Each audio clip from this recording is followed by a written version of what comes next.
I really appreciate you joining me today, and this is a follow-up to a story that I covered the other day, where the American government have declared that they want information on the Kinahan family, and they've stated that they believe that they're a cartel that imports millions of pounds worth of cocaine into Europe every single year. As I said in the previous video, I wasn't sure how this was going to affect them due to the fact that the sanctions that have been imposed are in effect in America, and they don't, to the knowledge that has been released publicly, have any interests like property or businesses there, and they don't live there as well. But what I believe the primary reason for this is to discredit them and to basically make people not want to do business with them. And that seems to have been the knock-on effect in the past few days following the announcement by the US Treasury. We're going to talk about MTK Global's statement about them shutting down the business.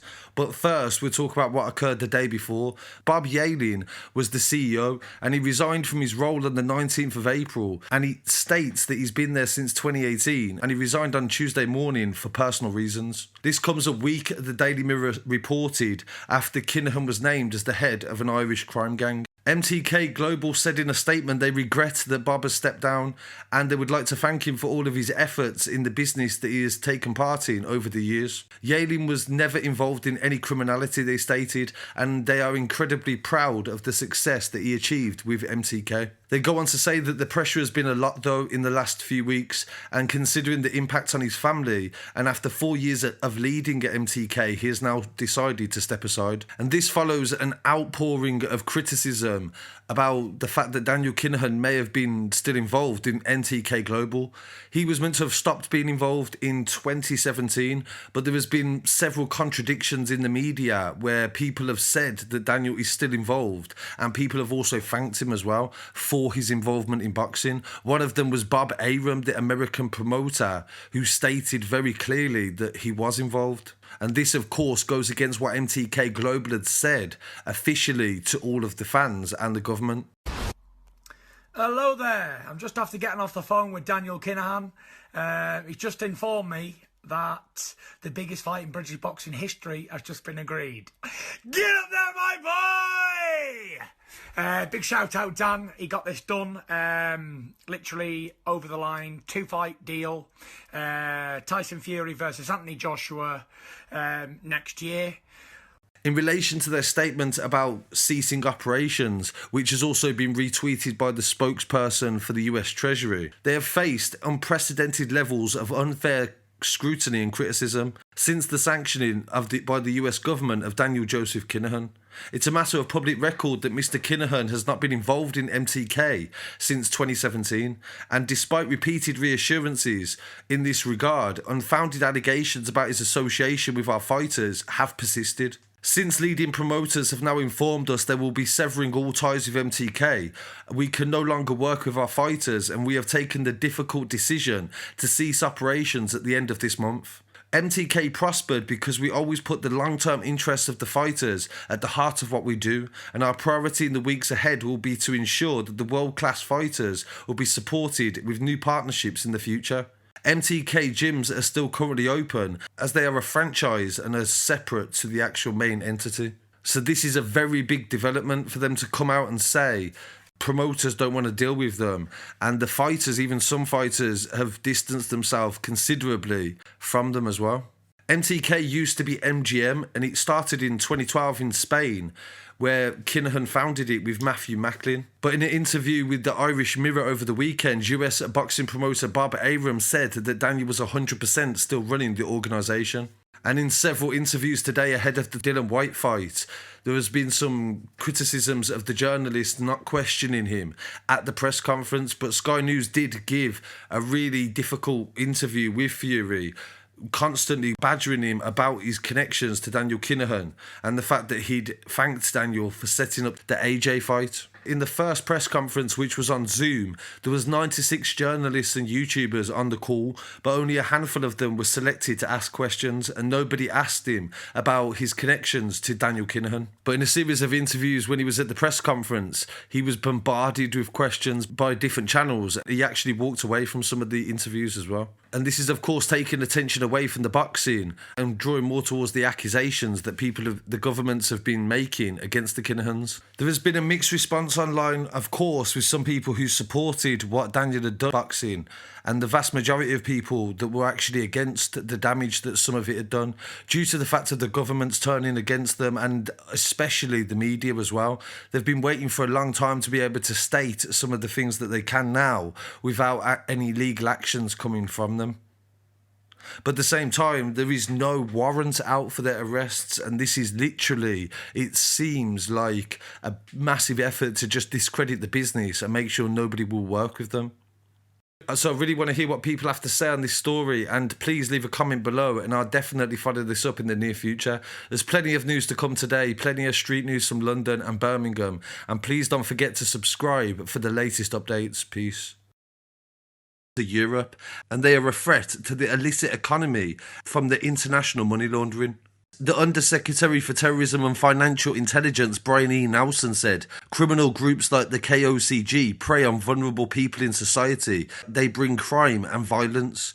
The Treasury is proud to have initiated these sanctions on the counterparts. In a further breakdown of the statement, it says that the KOCG operates in Ireland and is also established in the United Kingdom, Spain and the United Arab Emirates. I only covered the other day the jailing of Thomas Kavanagh, who the NCA said was the head of the UK arm of the KOCG. They believe they emerged in the 1990s and come to prominence in 2000. They are the most powerful organised crime group operating in Ireland.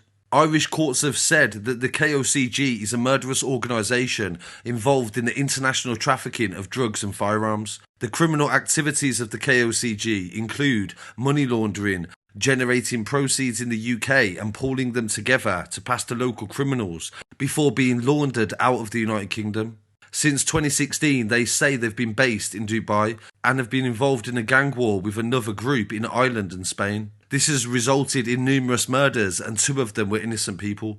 The Home Office has even released a diagram of what they believe to be the setup in the organisation, and it starts with Christopher Vincent Kinahan Sr., the dad, commonly known as Chrissy. They say that he's currently based in Dubai and acts indirectly or directly for the Kinahan organised crime group, and he has a long history of criminality. Chrissy Sr. has served several prison sentences in Ireland, the Netherlands and Belgium, and one of them was 6 years for dealing heroin, 2.5 years for possession of cocaine, and 4 years for money laundering. During this time, he built up a long list of contacts, the police said, and they believe this is where he created the KOCG. Christopher Sr.'s sons, Daniel Kinahan and Christopher Jr., now manage the drug trafficking operation, they say, and Christopher Sr. oversees the property portions of the enterprise, and there is several registered businesses under the father's name. Irish national Daniel Joseph Kinahan, they say he's currently based in Dubai as well, and he's designated as acting on behalf or indirectly for the KOCG. Each member of the KOCG reports to Daniel Kinahan, and they said they believe he runs the day-to-day operations of the organisation. The connection with Daniel and other members are the fact that they said that he sent money to people that have committed attempted murders on behalf of the organisation, and they believe that they are responsible for sourcing large amounts of cocaine from South America. And the second profile that they've released is the brother Christopher Vincent Kinahan Jr. They say he's an Irish national and currently also based in Dubai, and was designated for sponsoring or providing financial material and technological support for the KOCG. Christopher Jr. regularly contributes to a fund that is used to pay KOCG members, they said. He's also been caught travelling with false documentation. Several other associates have also faced sanctions in the US, and one of them is Sean Gerard McGovern. He's currently based in Dubai also, and was designated, they said, in sponsoring or providing illicit materials and technological support, also the same role as what they said Christopher does. Another Irish national that has been sanctioned is Ian Thomas Dixon, and he's based in Dubai also, and he has also been accused of the same role. The third Irish national facing sanctions who isn't part of the family is Bernard Patrick Clancy, and he's based in Dubai, and they believe and accuse him of doing the same as what they've accused Thomas and also Christopher of. The fourth Irish national is John Morrissey. They say he's currently based in Spain, and they believe that he's assisted or provided financial material for the KOCG. And for years he's worked as an enforcer and facilitates drug shipments from South America. And alongside the several sanctions, people that have been sanctioned in America, they've also put flags on several companies. Nero Drinks Company, that is based in Scotland, they say is John Morris's company, and it is in some way connected to the Kinahans. Another company called Hupo Sports, which is a UAE-based sports management company, is believed to be owned or directly controlled by Ian Dixon, who has a 49% share in it, and 80% of the profits go to Ian Dixon. And the third company that's faced sanctions is Duck and Shaw General Trading, and they believe this is connected to Daniel Kinahan. The implications of the sanctions, they go on to say in the statement, means that all property and investments and interests in the United States will be seized and prevented from carrying on.